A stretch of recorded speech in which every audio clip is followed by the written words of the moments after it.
तो मैं यहाँ पे आया हुआ हूँ और ये एक ऐसा कॉलेज है जहाँ पे बच्चे पढ़ते हैं, प्रैक्टिकल करते हैं, साथ में यहाँ पे पेशेंट का इलाज भी होता है। दांतों से रिलेटेड जितने भी प्रॉब्लम रहती है या कोई जितनी भी बीमारी रहती है, सारा यहाँ पे इलाज होता है। तो मैं यहाँ पे आपको जितने भी डिपार्टमेंट है, किस तरह से वर्क करते हैं और किस तरह से इलाज यहाँ होता है, मैं इलाज होते हुए भी आपको दिखाऊंगा।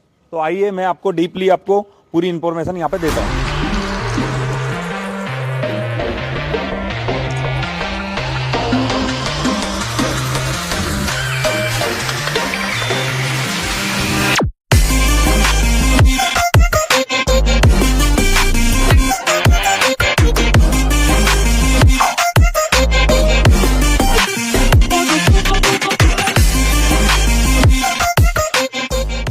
तो बच्चों, आज हम आए थे दासवानी डेंटल कॉलेज में। हमने पूरा कैंपस आपको विजिट कराया। अब डॉक्टर दासवानी मैम से अपन बात करेंगे। मैम, दासवानी कॉलेज के बारे में और आपके बारे में कुछ बताइए। मैं डॉक्टर कांता दासवानी एक पीडियाट्रिशियन हूँ और दासवानी डेंटल कॉलेज 15 सालों से रन हो रहा है। वो 2008 में इस्टेब्लिश हुआ था। इसका पूरा नाम है Daswani dental college and research centre.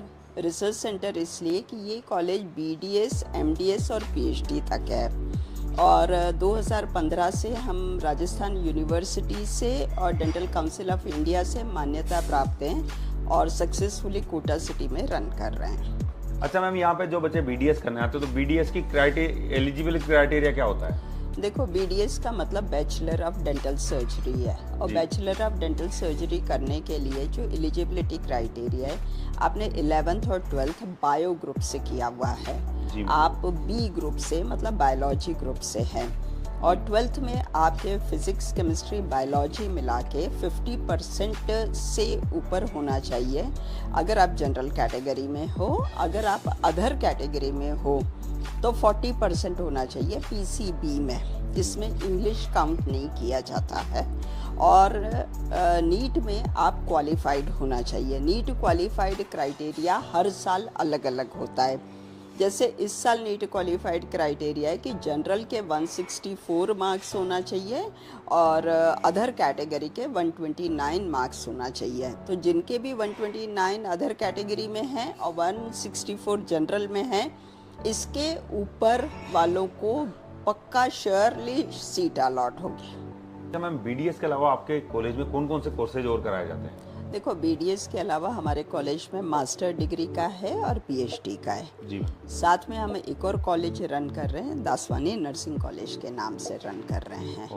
तो और मास्टर्स में हमारे यहाँ सभी ब्रांचेस में मास्टर है, एक्सेप्ट हमारे यहाँ कम्युनिटी में नहीं है जी। और ख़ास करके अभी कुछ 3 सालों से हमने जो है कॉस्मेटिक डेंटिस्ट्री में भी अपने स्टार्ट कर लिया है। उसमें खास करके बोटॉक्स ट्रीटमेंट होता है, फिलर ट्रीटमेंट होता है, हेयर ट्रांसप्लांट होता है, सेमी परमानेंट मेकअप होते हैं और एक जो सबसे इम्पॉर्टेंट हमारे डिपार्टमेंट में चल रहा है वो बेसल इम्प्लांटोलॉजी है। ये शायद मुझे जनरल क्राउड को समझ में आएगा या नहीं, लेकिन मास्टर्स को समझ में आएगा कि हमारे यहाँ बेसल इम्प्लांटोलॉजी मतलब 3 दिन में आपको बत्तीसी लगा देते, वो भी परमानेंट।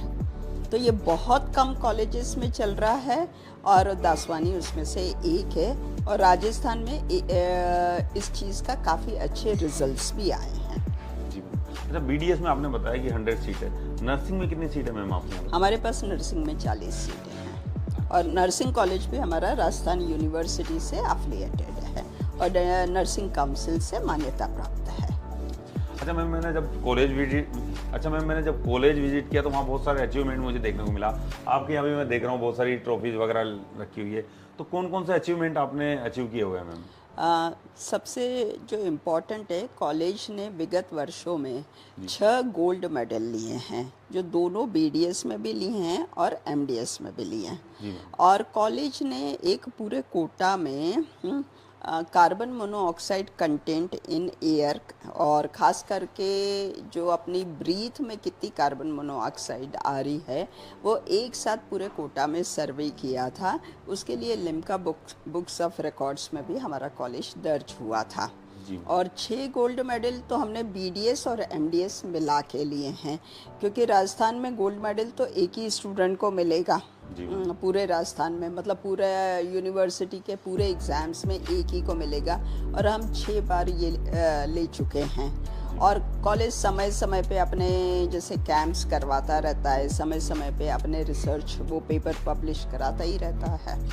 अच्छा मैम, मैंने सुना है कि आप लोग कैंप लगाते हो, गाँव में भी जाते हो और गांव वाले लोगों की बढ़िया हेल्प हो जाती है। सेम डे उनको दांत वगैरह टूटा हो या कुछ भी हो, दांतों से रिलेटेड जितनी भी समस्या है, हैंड टू हैंड जो है वहाँ इलाज कर देते हो। कैसे होता है ये? क्योंकि हमारे पास एक मोबाइल डेंटल वेन है, जी। तो हम जो माइनर प्रोसीजर होते हैं ना उस मोबाइल डेंटल वेन में करते हैं, लेकिन अगर मेजर होते हैं तो हम डेफिनेटली उसको कॉलेज की तरफ ट्रांसफ़र करते हैं। और हमने जैसे कोटा में मैनकाइंड हॉस्पिटल है, कोई ट्रस्ट हॉस्पिटल है, अग्रवाल समाज चला रहा है, उसके यहाँ भी हमने अपना विंग खोल के रखा है ताकि वो ट्रस्ट का काम भी चलता रहे और वहाँ पर केसेस हैंडल होते रहें। पर दासवानी डेंटल कॉलेज में मेजर केसेस हम कॉलेज में करना प्रेफर करेंगे क्योंकि वहाँ पे फैसिलिटी हमारे पास ज़्यादा है। अच्छा मैम, एक आम आदमी को, आप तो डेंटल कॉलेज चलाते हो, तो एक आम आदमी को अपने दांतों की जांच वगैरह कितने टाइम में करवा लेनी चाहिए? कई बार लोग बोलते हैं कि कीड़ा लग गया फिर वो कैंसर का रूप ले लिया, कुछ ऐसा होता है क्या? अगर ऐसा है कि दांत, जैसे आप जनरल बॉडी चेकअप है, अगर नॉर्मली आप साल भर में एक बार जनरल बॉडी चेकअप कराना ही चाहिए। लोग रिजोल्यूशन लेते हैं कि मैं ऐसा करूँगा वैसा करूँगा, उसके बजाय ये रिजोल्यूशन लो कि हम स्क्रीनिंग अपनी कराते रहेंगे, तो उसमें दांतों की भी स्क्रीनिंग आ जाती है, बॉडी की भी स्क्रीनिंग आ जाती है। अगर कोई कीड़ा लगा हुआ है तो अगर माइनर होता है तो फिलिंग से ही काम चल जाएगा, मेजर होगा तो हमें रूट कैनाल ट्रीटमेंट करने पड़ेंगे, और ज़्यादा हो गया तो ये आप मान के चलो वो दांत तो निकालना पड़ेगा, बाजू के दांत में भी प्रॉब्लम होगी।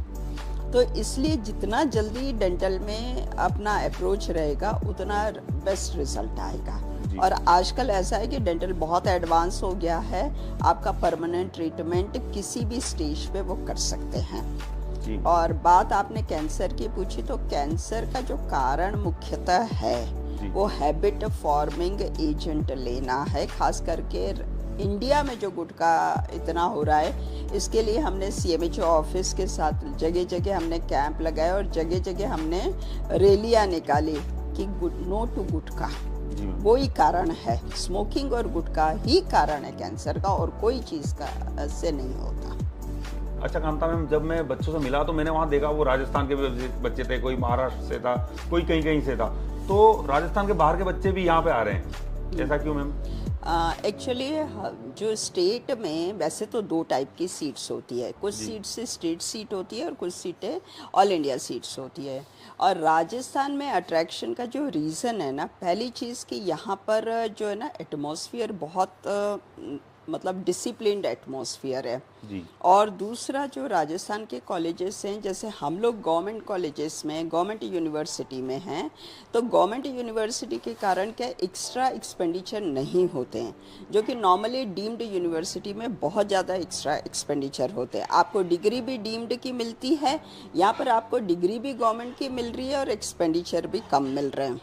और राजस्थान का जो नॉर्मल डिसिप्लिन, खान पान, लैंग्वेज, सिक्योरिटी, ये सब चीज़ें अदर स्टेट काफ़ी हद तक अप्रिशिएट करता है। और डेंटल का जो राजस्थान के जितने भी कॉलेजेस हैं उनमें काफ़ी अच्छा फ्लो जाता है, खास करके हमारा यूपी, महाराष्ट्र और दिल्ली साइड से काफ़ी अच्छा फ्लो है।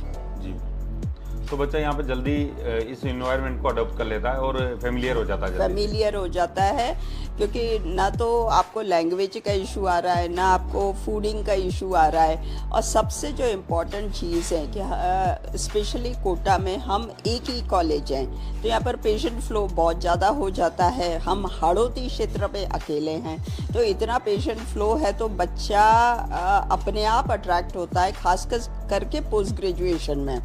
उन्हें पोस्ट ग्रेजुएशन में ये मैसेज जाता है कि कितना पेशेंट फ्लो चल रहा है, कितनी सर्जरी मिल रही है, कितने केसेस मिल रहे हैं। तो उस तरह से हम वो कंडीशन शायद फुलफिल कर रहे हैं, इसलिए राजस्थान की तरफ फ्लो है और कोटा की तरफ फ्लो है। जी। अच्छा मैम, जब भी मेडिकल कॉलेज की बात होती है, जब भी डेंटल कॉलेज की बात होती है, तो डोनेशन की बात वहाँ जरूर आ जाती है, तो आपके कॉलेज में क्या हिसाब किताब है? देखो, दासवानी डेंटल कॉलेज में कोई भी डोनेशन, एक सिंगल पेनी का डोनेशन नहीं लिया जाता है। हमने नेट पे साफ सुथरा दिया हुआ है कि हमारी फीस 2,75,000 पर ईयर है, जिसमें हमने खास करके अदर स्टेट के बच्चों के लिए हॉस्टल और मेस कॉम्प्लीमेंट्री किया हुआ है। तो आप ये देखिए, चाहे वो राजस्थान का बच्चा हो, चाहे वो अदर स्टेट का बच्चा हो, हम उन्हें प्रॉपर हॉस्टल फैसिलिटी अवेलेबल करा रहे हैं, प्रॉपर हम उनको लॉजिंग फूडिंग दे रहे हैं, और वो भी सिर्फ और सिर्फ ट्यूशन फीस में दे रहे हैं। तो डोनेशन का तो प्रश्न भी नहीं उठता। नॉट ओनली हम इतना कर रहे हैं, हम लोग बुक्स, मटेरियल, क्योंकि पेशेंट के लिए मटेरियल की भी काफ़ी ज़रूरत पड़ती है, वो कॉलेज प्रोवाइड कर रहा है। और हमारे यहाँ जो पेशेंट है वो मिनिमल पेमेंट पेशेंट का आता है, उसी से हमारे यहाँ मटेरियल परचेस हो रहा है। तो स्टूडेंट पे कोई लोड नहीं है, स्टूडेंट को फ्री मटेरियल मिल रहा है, फ्री बुक्स मिल रही है, फ्री हॉस्टल मिल रहा है। तो इस हिसाब से डोनेशन का तो प्रश्न नहीं आ रहा है। अच्छा मैम, इतनी बढ़िया सर्विसेज है, तो सीट्स कितनी है कॉलेज में आपके पास? हाँ, हमारे डेंटल कॉलेज में BDS की 100 सीट्स हैं और MDS की 20 सीट्स हैं और PhD की हमारी 60 सीट्स हैं। तो बेसिकली जो इस समय जो क्राउड है वो BDS और MDS का है, मतलब मास्टर्स और बैचलर का है। तो बैचलर में हमारे पास 100 सीटें हैं, हम बराबर 100 स्टूडेंट एडमिशन लेंगे। लेकिन अप्लाई तो मैम उससे ज़्यादा करते होंगे ना मैम? हाँ, जब एक्चुअली ये जो हमारा एडमिशन या अलॉटमेंट का जो प्रोसीजर है वो राजस्थान यूनिवर्सिटी के थ्रू होगा, और वो इस समय जो ये प्रक्रिया है, नीट UG बोर्ड की जो प्रक्रिया चलेगी वो इस साल जयपुर में SMS कॉलेज में चलेगी। उस अथॉरिटी के पास पावर है, मेरिट बेसिस पे ये अलॉटमेंट होते हैं। पर अगर आपने टाइमली अप्लाई किया है और सारे डॉक्यूमेंट्स आपके वहाँ पर आप टाइमली काउंसलिंग में पहुँच गए हो तो श्योरली आपको सीट मिल जाएगी। जी मैम। अच्छा मैम, ये बोला जाता है कि डेंटल में ज़्यादा स्कोप नहीं है, चाहे बच्चे का स्कोर अच्छा आ रहा हो तो बाहर से वाले से MBBS करके आ जाएगा वो, और फिर वाले से बैठ जाएगा घर पे, पर डेंटल में नहीं जाएगा वो। ऐसा क्या है, क्यों ऐसा करते हैं बच्चे? सबसे बड़ी बात है कि जो डेंटल ये बच्चों के जो परसेप्शन है ना, वो नॉन मेडिको ने बनाए हुए हैं और पेरेंट्स ने ज़्यादा परसेप्शन क्रिएट किए हुए हैं। डेंटल एक सर्जिकल ब्रांच है और मेडिकल में ये बिल्कुल क्लियर है कि सर्जिकल ब्रांच का बहुत ज़्यादा स्कोप होता है, चाहे हमारी जनरल सर्जरी हो, चाहे हमारी न्यूरो सर्जरी हो, चाहे हमारी ENT सर्जरी हो। जैसे ENT सर्जरी है वैसे ही डेंटल सर्जरी है। और डेंटल को मेनली पूरा फेस एरिया आपके पास है, और फेस में ओरल कैविटी में जितना काम होता है और जितना अप्रोच है वो किसी भी मेडिकल फील्ड से कम नहीं है। और नॉट ओनली हमारे, अब तो गवर्नमेंट ही मेडिकल ऑफिसर की पोस्ट पे डेंटिस्ट को अपॉइंट कर रही है। आर्मी में ट्रॉमा सेंटर पे डेंटिस्ट अपॉइंटेड हैं। आप अपनी प्रैक्टिस कर सकते हो, आप किसी भी कारपोरेट हॉस्पिटल को ज्वाइन कर सकते हो, इवन आप मास्टर्स कर सकते हो, हॉस्पिटल एडमिनिस्ट्रेशन कर सकते हो। तो किसी भी लेवल पे उसका स्कोप MBBS से कम नहीं है। और बात आई बाहर से MBBS करके आने की, पहली चीज़ कि जो बाहर से MBBS करने में उन स्टूडेंट्स के पास नॉलेज की इतनी कमी होती। अगर वो अच्छे से MBBS करके आते तो हर जगह आपको फिलीपींस के डॉक्टर का हॉस्पिटल मिलता, रशिया के डॉक्टर का हॉस्पिटल मिलता। आप पूरा कोटा ढूंढ लीजिए, एक का भी हॉस्पिटल नहीं है, एक का भी क्लिनिक नहीं है। इसका मतलब उनके नॉलेज में प्रॉब्लम होती है। और वहाँ पर आपको नॉलेज है नहीं, एग्ज़िट एग्ज़ाम क्लियर करनी है, 10 साल में आप MBBS नहीं कर पाते, प्रैक्टिकली आप वहाँ के एनवायरनमेंट में सेटल भी नहीं हो सकते। तो उससे बेहतर है अगर आप डेंटल करते हैं तो अफोर्डिंग भी है, प्रोडक्टिव भी है और कन्वीनियंट भी है। तो मेरी समझ में डेंटल एक बेस्ट ऑप्शन है। और गर्ल्स के लिए ये बहुत अच्छा है क्योंकि ये अपॉइंटमेंट ब्रांच है, ऑर्गेनाइज ब्रांच है, इसमें इमरजेंसी नहीं होती है, जो काफ़ी हद तक आपकी लाइफ को बहुत ऑर्गेनाइज और स्मूथ रखती है।